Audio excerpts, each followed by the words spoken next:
Bonjour et bienvenue à cette 8e capsule sur la santé de couple et de famille. Aujourd'hui, nous allons traiter de l'amour et de la sexualité. Nous sommes aujourd'hui dans les Pyrénées au petit matin. Pyrénées veut dire le feu nouveau. Pyrène, c'est le feu. Et donc, c'est l'endroit idéal pour parler de sexualité et d'amour, et surtout d'amour. Pour commencer, puisque c'est la moralité de la sexualité. Alors, on va se promener un petit peu aujourd'hui dans la campagne. André Malraux nous a prévenu que le 21e siècle serait spirituel ou ne serait pas. De nos jours, cette phrase devient plus claire. Entre le réchauffement climatique qui menace l'ensemble des espèces vivantes et la suprématie du glyphosate, ce désherbant stérilisateur, premier perturbateur mondial de notre système nerveux, qui présage d'un enfant autiste sur 2 en 2025, très bientôt, et qui est responsable de l'explosion des maladies mentales aussi, nous avons effectivement du souci à nous faire sur l'impact matériel de notre 21e siècle. Alors que nous reste-t-il vu l'impasse du matérialisme, l'aventure spirituelle au cœur de la matière? Voilà l'enjeu de l'amour et de la sexualité que nous propose ce 21e siècle. Tourner notre regard vers le haut, vers le monde des principes masculins et féminins, pour les célébrer et les savourer avec une intensité nouvelle, plus pure, plus vaste et au niveau des âmes. Et qu'est-ce qu'adore le plus le principe féminin? La reliance, la connectivité, être touché, massé, pénétré de l'énergie du principe masculin pour célébrer la joie et irradier la beauté et l'extase. Qu'est-ce qui réjouit le principe masculin? Toucher, masser, pénétrer de son énergie en mouvement le principe féminin pour l'amener à s'éveiller, se réjouir, s'illuminer, concevoir l'intensité de la vie et l'habiller de beauté en dynamisant son corps pour qu'il engendre la plénitude, le bien-être et éventuellement l'enfante dans son comportement et ou dans un enfant physique. Le XXIe siècle est justement l'invitation à la rencontre de ces deux principes dans toute leur splendeur et dans le couple, dans toute leur splendeur, et dans le couple et dans la sexualité qui représentent le niveau le plus dense du comportement amoureux. Alors, parlons massage.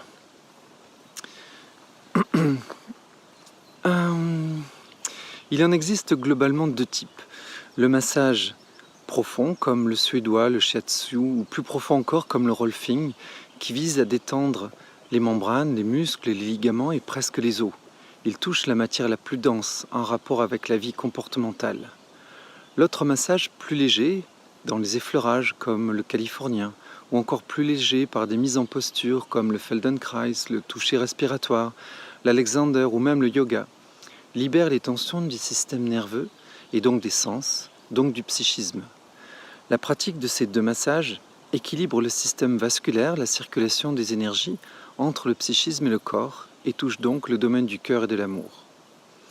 Si nous transposons cela au niveau de l'amour et de la sexualité, ces deux formes de massage devraient être à la base des échanges physiques, mais aussi affectifs et psychiques, pour établir la rencontre de nos principes dans le monde corporel extérieur et dans le monde supralumineux interne, afin que notre fameux couple à quatre se réjouisse, et que l'esprit et la matière se rencontrent, et dans l'amour et dans la sexualité. Plus concrètement, nous nous souvenons que le psychisme féminin est masculin, donc interface spirituelle qui peut pénétrer le psychisme masculin qui lui est féminin, comme une âme contemplative espérant d'être illuminée par les doux rayons lumineux du regard de la femme.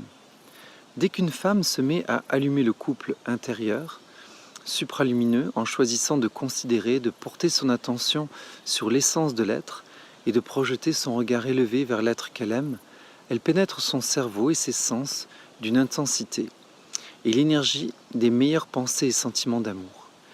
Elle veille en l'autre un désir d'honorer, d'enrichir, d'épanouir.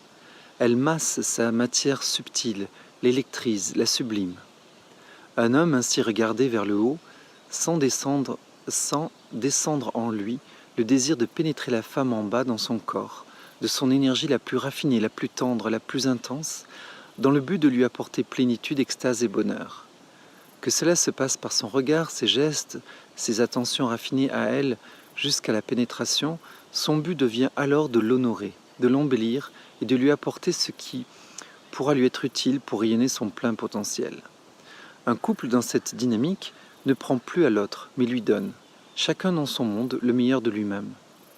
Alors les mouvements psychiques et physiques peuvent atteindre une telle beauté, une telle plénitude, que les besoins des sens soient si comblés que même la sexualité diminue en quantité pour augmenter en qualité.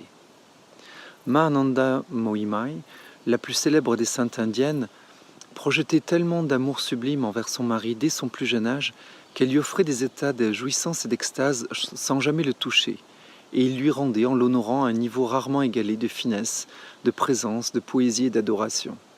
Alors pourquoi pas nous ?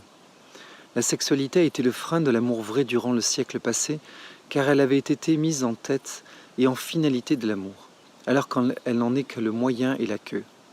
Dès que les instincts et leurs impulsions sont orientés, élevés, éduqués, à sortir leur puissance pour servir ce projet d'intensité dans l'échange complet, ils se manifestent différemment.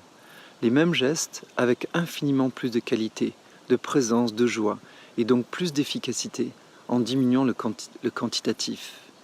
Il est temps de rendre au corps son innocence, sa pureté enfantine, en cessant de lui demander de combler l'immensité de nos âmes par une sexualité si limitative. Alors en ce sens, après ces quelques mots que j'ai notés pour ne pas perdre le fil, puisque la sexualité est parfois bouleversante, on en perd son latin, je voulais attirer votre attention sur cette nouvelle sexualité, ce nouveau feu qui attend le XXIe siècle, ce fameux siècle de la spiritualité ou qui ne sera pas. Et on le voit avec les menaces qui pointent à l'horizon au niveau de notre terre et de notre terre externe et de notre terre interne, notre corps physique, qui lui-même est tellement menacé ces derniers temps.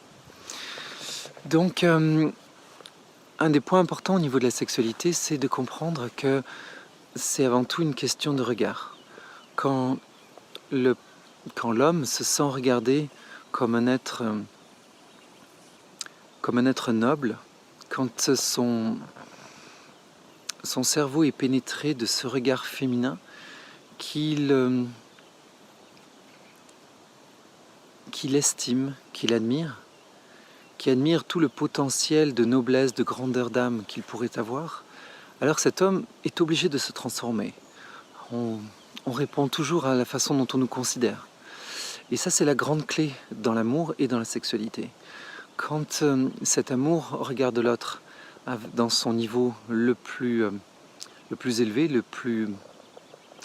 dans ses potentiels les plus grands, immédiatement, le désir de rendre l'appareil à l'autre se stimule. Dès qu'au fond, on s'adresse à la nature supérieure de l'autre, c'était le principe de la communication non violente qu'on avait vu dernièrement, dès qu'on se met en humilité, qu'on regarde vers le haut l'autre dans toutes ses potentiels et ses possibles d'expression du plus haut degré de l'humanité, à ce moment-là, l'autre est touché et a envie de se comporter comme tel. Et alors, bien sûr, au niveau de l'homme, il va vouloir se rapprocher de la femme, son ardeur physique, le 10% de plus de testostérone, le 10 fois plus, de testostérone va l'amener à se rapprocher de la femme, mais cette fois-ci pour la servir dans sa dimension la plus élevée. Et au lieu de lui prendre, de vouloir lui arracher de la jouissance, du plaisir, il va vouloir lui en donner, mais beaucoup plus encore que physiquement. Le physique ne peut combler que le physique. Et bien sûr, il reste un cœur, il reste une pensée, il reste une sagesse, une âme, un esprit à combler. Et donc, cet homme va se transformer naturellement, sans exercice plus important que la façon dont il est regardé, en une forme d'être plus raffiné, plus éduqué, plus gentleman. Et il va commencer à vouloir le bien de l'autre avant son propre bien. Et ça, c'est la définition même de l'amour. C'est ce que l'on retrouve dans la relation parent-enfant. Dès que le parent s'inquiète de quoi faire pour son enfant pour qu'il puisse manifester le meilleur de lui-même. Dans le principe de l'amour, c'est exactement la même chose. Et dès que la femme peut regarder, et on parle de la femme en premier parce qu'elle a ce pouvoir dans le plan psychique, cette spiritualité psychique qui est naturelle, cette ardeur de l'esprit dont elle est porteuse, a la capacité de pénétrer cette âme féminine dans le psychisme masculin et réveiller cet élan de noblesse en lui pour que dans le plan physique, son ardeur, son impulsion physique se manifeste avec beaucoup plus de finesse, beaucoup plus de beauté et finalement puisse apporter vraiment des éléments qui élèvent, illuminent et remplissent de joie et de bonheur la femme. Alors c'est effectivement un couple, hein, encore une fois à 4. On a cette ardeur, cette intensité de l'esprit qui veut rencontrer cette beauté de l'âme chez l'homme et qui va se refléter dans cette ardeur physique qui va venir honorer cette beauté physique chez la femme, physique, émotionnelle. Dans ce couple à 4, on se rend compte qu'il y a déjà en fait à la fois une relation hétérosexuelle et homosexuelle. Je m'explique. Dès que l'homme regarde la femme à la fois comme une beauté physique, émotionnelle, et qu'en même temps il est capable de rentrer en contact avec cette intensité de son esprit, cet amour si spirituel, cette femme qui veut aimer le monde entier, qui a une reliance, qui prend soin de tout, cet esprit qui veille à tout, comme un soleil qui irradie, qui s'occupe de tout, qui aime tout, la nature, les enfants, les êtres humains, qui se soucie de tout. Quand il prend conscience de cette ardeur amoureuse, il le relie à son ardeur physique. Et là, c'est son masculin qui est vraiment ébloui, inspiré et fasciné et attiré par ce masculin spirituel chez la femme. Et là, on est dans une relation, entre guillemets, on pourrait dire homosexuelle, mais ça n'a rien à voir avec la sexualité. C'est plutôt une admiration des genres dans le petit et dans le grand.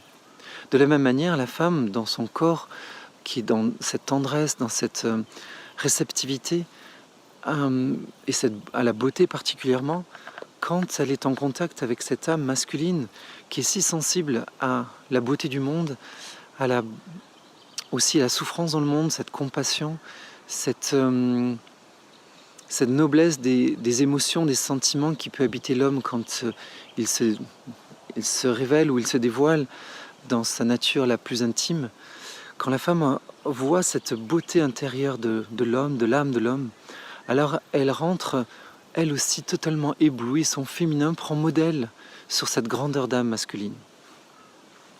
Comme le Mahatma Gandhi, qui voulait dire grande âme, ce niveau de compassion qu'il avait pour les autres était d'une beauté qui éblouissait et qui était justement une source d'inspiration de ce qu'est la vraie beauté. Donc dans ce couple à 4, on se rend compte qu'il y a une petite dimension toute petite, le corps physique, qui a cette attirance. Et il y a cette grande dimension, ce monde supralumineux, dans ce champ tachyonique, pour reparler encore un peu scientifique, qui doivent se rencontrer, échanger, et le petit va rencontrer le grand. Et les grands vont échanger entre eux, et le petit va échanger entre eux. Alors là, une question se pose dans notre époque du XXIe siècle, où on a cette émergence de l'homosexualité, qui est un petit peu troublante pour un certain nombre d'entre nous, ou fascinante, troublante ou fascinante, selon nos repères, nos expériences et notre vécu. Et c'est intéressant de comprendre à la fois que déjà ça se passe dans le corps physique et intérieur. Cette admiration le petit masculin qu'est l'homme admirant le grand masculin chez la femme et le petit féminin chez la femme admirant le grand féminin chez l'homme. Ça, c'est quand l'être s'éveille à cette dimension supralumineuse polarisée. Et ça peut lui permettre de pouvoir accéder à un autre type de comportement, un autre type de sexualité. Ça, c'est dans le cas de l'hétérosexualité plus traditionnelle. L'homosexualité, elle est bien importante à comprendre, pour comprendre l'enjeu de ce XXIe siècle et de ce siècle de la spiritualité ou ce non-siècle. Car en effet, moi, ce qui m'a aidé le plus à le comprendre, c'est la philosophie orientale. Dans la philosophie orientale, on considère que chaque vie est une journée de l'âme. Et qu'au bout d'un certain nombre de journées de l'âme passe dans une classe supérieure. Et ça, c'est très intéressant parce que dans les moments de changement de classe, L'âme peut s'incarner, d'habitude l'âme s'incarne selon les orientaux, tantôt en tant qu'homme, tantôt en tant que femme, et expérimente les deux polarités, et aussi la grandeur d'âme et la puissance de l'esprit, d'une manière consciente ou inconsciente, au fur et à mesure de leur vie. Quand l'âme arrive à la fin d'un cycle d'apprentissage, dans la fin d'une classe, on pourrait dire en rapport avec notre modèle terrestre, tout simplement, elle risque de faire une série d'incarnations en tant qu'homme ou en tant que femme, pour passer à la classe supérieure, donc comme une forme d'examination. Et quand l'âme s'incarne, par exemple, pendant une série de fois, 4-5 fois en tant qu'homme, quand elle va s'incarner l'incarnation suivante, dans sa nouvelle classe en tant que femme, la plupart du temps, elle va se manifester dans cette vie-là, par des tendances homosexuelles, car elle aura été encore tellement imprégnée de ces 5 vies d'hommes précédentes que son attraction sera beaucoup plus orientée vers les femmes, alors qu'elle-même est devenue une femme. Ça, c'est ce qu'appellent les orientaux la sexualité vraie. Elle est naturelle, elle existe dans la population à des rapports de 1 pour 1000 à 1 pour 100, et c'est justement le cas de 1 à 5% ou 1 à 5 pour 1000 selon les lieux, les endroits, les temps. Et elle représente effectivement cette tendance naturelle, et elle va être caractérisée, cette homosexualité vraie, en général par une relation avec un être qui vit des choses similaires, et elle va être marquée par la fidélité. C'est un couple en général homosexuel qui va avoir une grande fidélité, un grand engagement, de la même manière qu'un couple hétérosexuel qui est épanoui. Et ça, c'est le point très très important de ce qu'ils appellent cette homosexualité vraie. Pour eux, par contre, l'homosexualité de confort, disons, elle est vraiment le symbole de notre 21e siècle, qui s'est matérialisé. Et en se matérialisant, bien sûr, la recherche des sens, la recherche des plaisirs et des joies a augmenté. Et dans cette augmentation, c'est évident que l'homosexualité est une réponse à pouvoir faire des expériences sexuelles beaucoup plus sensorielles, beaucoup plus poussées, étant donné que les genres se connaissent. Ils ont la capacité de pouvoir se faire jouir, de se donner des sensations beaucoup plus poussées que dans l'hétérosexualité, utilisant la similarité qu'ils connaissent. Et donc, bien sûr que dans un monde en quête de sensorialité, de sensationnalisme, l'homosexualité ça correspond tout à fait à notre époque, cette explosion d'homosexualité. Pour des gens qui ne sont pas forcément dans une homosexualité vraie, au sens oriental du terme, d'une séquence d'âmes qui se sont incarnées et qui se retrouvent à être dans un nouveau corps, mais avec encore toutes les caractéristiques de l'autre polarité, et donc qui est attiré par le même genre qu'elle à ce niveau-là, mais au contraire, des gens qui sont plutôt à la base dans leur hétérosexualité, mais qui vont choisir l'homosexualité pour augmenter la capacité des plaisirs et des joies. Avec, bien sûr, celle-là, elle est notée par une grande difficulté à établir un couple stable et un grand changement de partenaire. Alors ça, c'est important à comprendre pour sortir du monde de la sexualité et revenir au niveau des principes. Hétérosexualité, homosexualité n'est pas vraiment le débat, et la sexualité en réalité n'est pas du tout le débat de l'amour et de la sexualité. C'est bien sûr cet amour qui doit prendre possession de sexualité, qui doit l'éduquer, qui doit la faire monter, de manière à ce qu'elle puisse être le lieu de rencontre de cet être supralumineux masculin et féminin à travers le corps. Et quand cette rencontre s'opère, cette sexualité, tout devient sexuel sans l'être. Que ce soit les regards, que ce soit les mots, que ce soit les odeurs, que ce soit les 5 sens ou les autres sens, tous les échanges entre l'homme et la femme vont se faire à un niveau où il y a toujours un enrichissement de l'autre. Et dès qu'en fait l'autre vous enrichit, la fidélité s'établit par, j'allais presque dire par évidence. Qui veut laisser tomber un cheval gagnant? Qui veut quitter une banque qui l'enrichit en permanence? Là, il s'agit beaucoup plus de cheval gagnant et de banque. Il s'agit vraiment d'êtres qui se sont dédiés à rencontrer la partie supralumineuse de l'autre et qui en permanence sont en train d'ajouter des particules lumineuses dans leurs rencontres, dans leurs échanges physiques, émotionnels, intellectuels. Et bien sûr, Comme le Chantakionique, le monde lumineux, est un véritable exhausteur de goût, alors à ce moment-là, on se retrouve dans des relations amoureuses qui ont une intensité qui est capable de transcender l'instinct et de faire en sorte que l'instinct est beaucoup moins important. D'ailleurs, il devient un vecteur et il peut se passer de conclusions ou d'assouvissement euh, purement sexuel. Le but n'est pas de vouloir se couper de sexualité, de la démoniser ou de la glorifier. C'est beaucoup plus de se rendre compte qu'on peut s'en dégager une forme de liberté et de créativité. Et à ce moment-là, on peut l'utiliser d'une manière comme une force de créativité, à plein de niveaux, psychique, émotionnel, énergétique, physique, pour créer un enfant par exemple, ou offrir des joies à l'autre. Et donc on n'est plus pris par un besoin d'assouvissement physique qui souvent cache le manque d'assouvissement du monde de l'âme et de l'esprit, et qui fait qu'on demande au corps bien plus, bien trop, que ses capacités puissent lui offrir. Voilà pour cette première capsule cette 8e capsule, et à la fois cette première capsule sur l'amour et la sexualité, qui je pense demandera d'être approfondie, si j'ose dire. À très bientôt.